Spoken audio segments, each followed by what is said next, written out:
Hi everyone, my name is Shamir, but everybody just calls me Shy. Currently, I'm employed at an inpatient psychiatric facility. I am primarily an adolescent social worker, but I also work with adults when the adolescent census is low. I really love working with the adolescent population. People think I'm crazy because it's my favorite population. I wouldn't trade it for anything.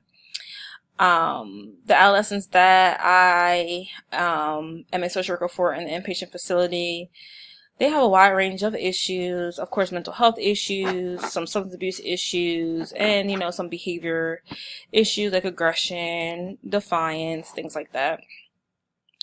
I'm also currently doing my field placement with an agency that provides outpatient therapeutic services to children, families, and youth.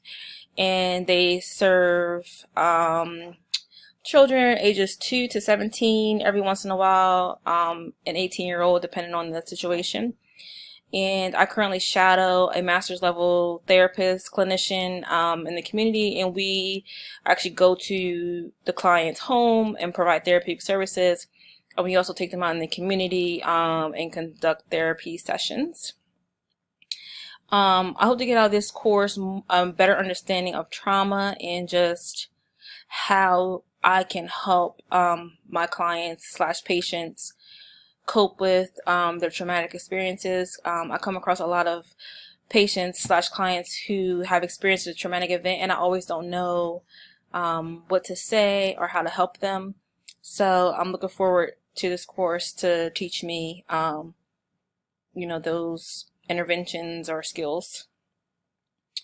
I think studying trauma is relevant for my future career because I want to continue working with adolescents in a therapeutic settings. And as I said earlier, most people I work with, they've experienced some kind of traumatic event. So I want to know how to treat them appropriately and just make sure I'm there as a support and to guide them and help them.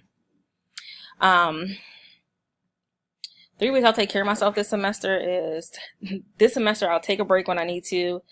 Last semester I did not do that. And it was very draining and stressful. So if I need a break, I will definitely take a break and reach out for support if needed. The other thing I will do is just make sure that if I'm having any issues, that I reach out to somebody and talk to somebody, because we hear people's problems every day. Sometimes we forget that we're human and that we have our own problems and things going on, and we need to talk to somebody too. And I think the third way that I will practice my self-care is just to make sure I keep up with my girl maintenance, like my nails and pedicures and facials, massages, and things like that. But I look forward to working with everybody, and I wish everyone the best of luck this semester.